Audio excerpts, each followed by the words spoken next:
Ce n'est pas parce que ça a plu à certains êtres religieux de créer les 4 fêtes cardinales les plus importantes de l'année. Noël, la naissance du Christ. Pâques, la résurrection. La fête de Saint-Jean pendant l'été. Et la fête de Saint-Michel à l'automne. Ils ne sont pas par hasard, vous le savez. Ce sont des phénomènes cosmiques. C'est toute une histoire astrologique, oui, et même kabbalistique, que le soleil, dans son parcours, il passe par 4 points cardinaux. Et de là, il se déclenche, il se déverse des forces et des énergies pour toute l'humanité, pour toute la nature. C'est pas seulement pour les humains, pour les plantes, pour les végétations, et pour les animaux, pour toute la Terre, et les planètes même, et les humains. C'est parce qu'il y avait justement ces phénomènes que les initiés qui les ont constatés par leurs moyens, oui, très riches, leurs moyens occultes, sont vérifiés sur place. Alors ils ont vu que si l'homme était attentif, si l'homme était réceptif, préparé pour recevoir ces effluves, ces courants, oh, quelle évolution, quel développement, quel épanouissement se serait produit. Et c'est pour cette raison que les initiés, depuis l'Antiquité, ils nous ont donné certains conseils, comment se préparer et comment recevoir ces courants. Et dans quel but? Oh, comme dans la nature, le Christ naît chaque année à minuit. Ça veut dire que la nuit la plus longue commence, la lumière, la vie, le soleil change et les nuits commenceront à diminuer, les journées augmenter, plus de lumière, plus de chaleur, plus de vie. Et alors tout ça se ressentira sur toutes les créatures. Et regardez les résultats, les conséquences sont inouïes, indescriptibles, on ne peut pas les classer. Alors, dans la nature, le principe christique naît.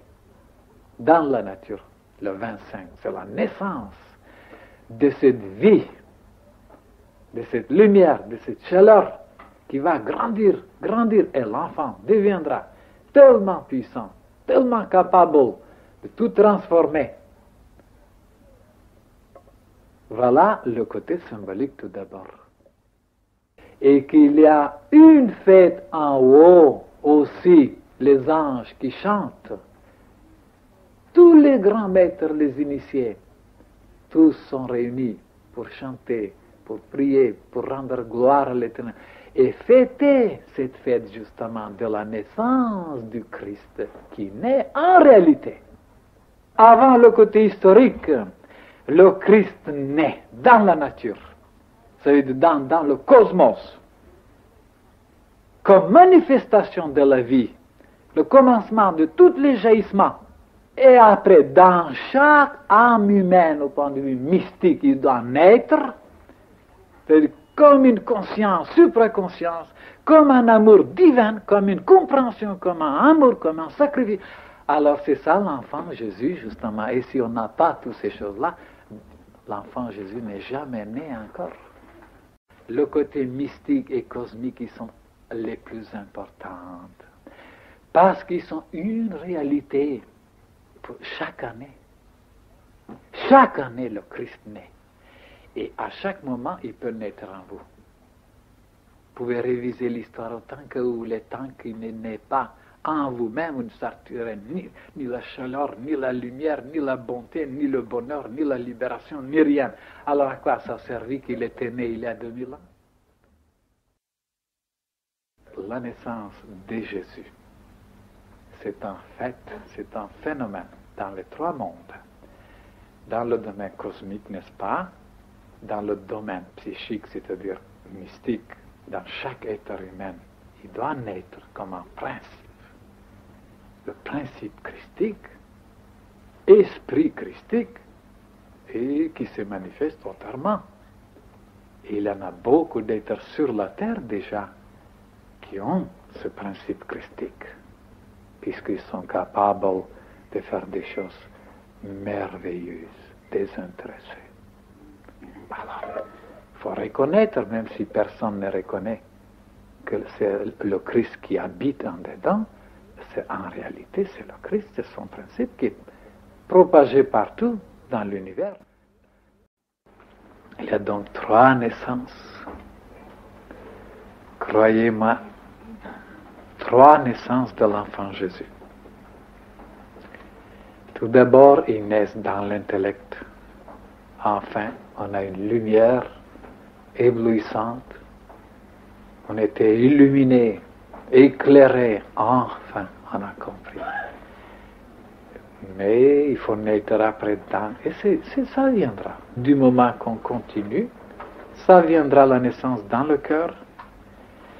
Et quelque temps après, dans le plan physique.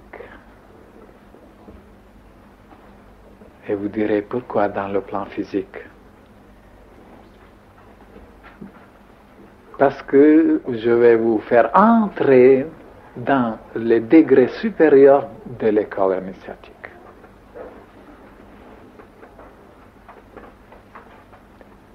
On ne peut pas avoir la naissance de Jésus si l'homme n'a pas compris la mer, la terre.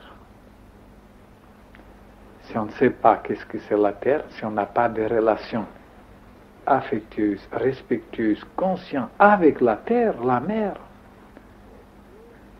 oui, on n'aura aucune possibilité de changer son corps physique si on n'a pas de relation juste avec la terre. Parce que notre corps est en relation avec la terre. Et il va retourner à la terre, puisqu'il est tiré de la terre. Donc, comme il est son fruit, son enfant, s'il n'est pas en relation correcte avec la terre, l'enfant Jésus ne peut pas naître dans ses actions, dans son corps physique. Alors là, c'est toute une science prodigieuse qui touche les relations, le comportement avec la terre. Comment lui parler, comment se comporter, comment puiser des forces et comment lui donner tout ce qui n'est pas bon. Parce que là, dans ce laboratoire, en dedans des usines, des laboratoires extraordinaires, qui peuvent tout transformer et vous le donner en état pur. Alors, vous voyez, donc la naissance de Jésus, c'est une question extrêmement importante que tous les initiés s'occupaient, et même dans l'Évangile, il est dit. Un des apôtres, Saint Paul, qui disait, oh mes enfants, il disait,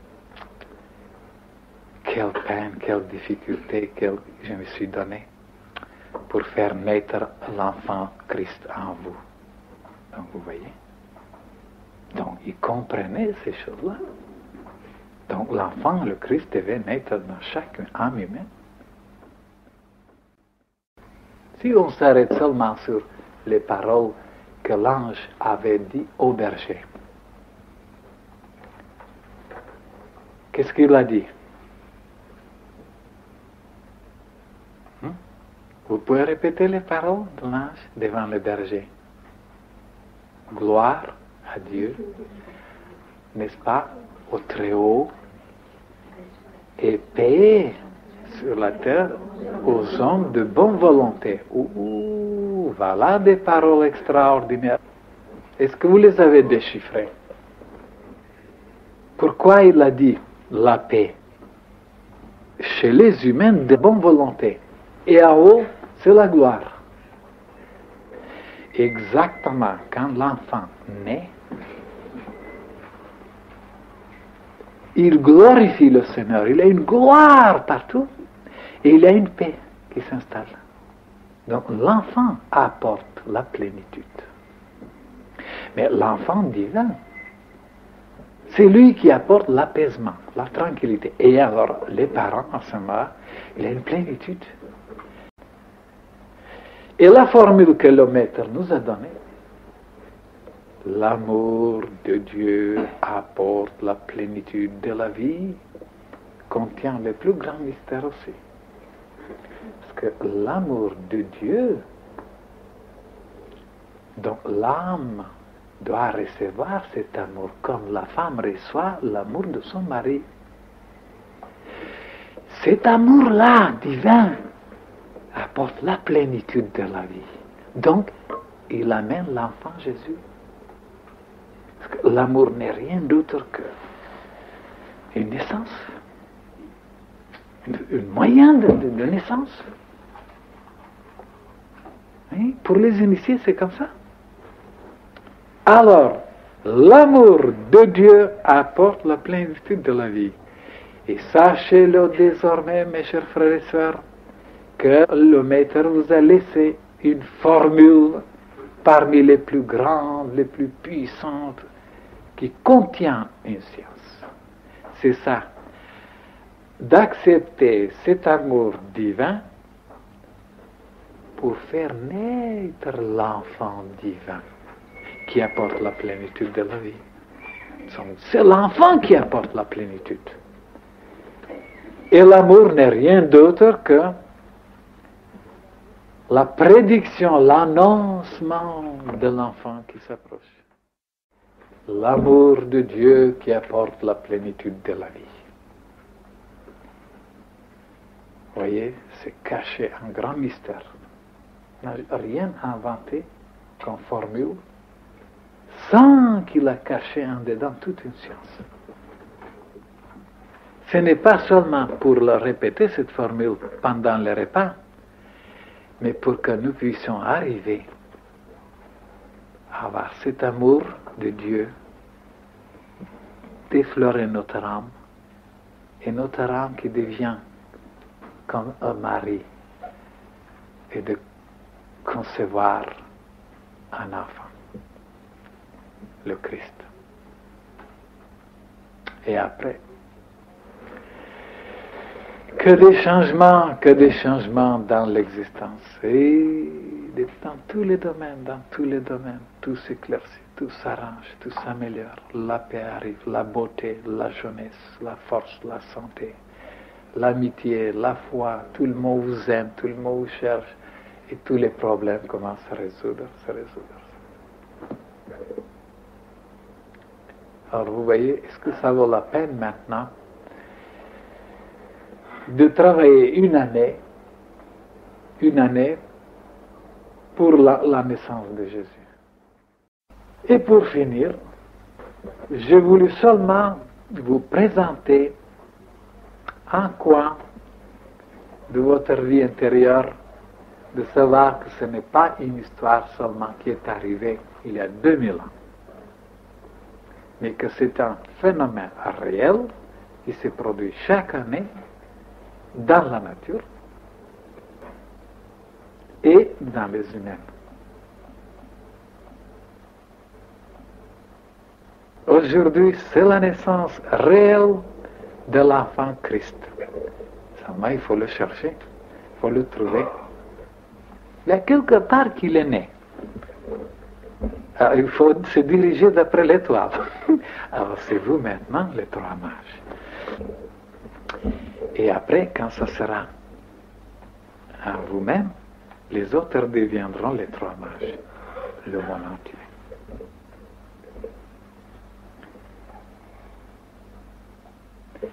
Maintenant, je vous souhaite la paix, l'harmonie, la lumière, mes chers frères et sœurs, et le bonheur ainsi que la richesse.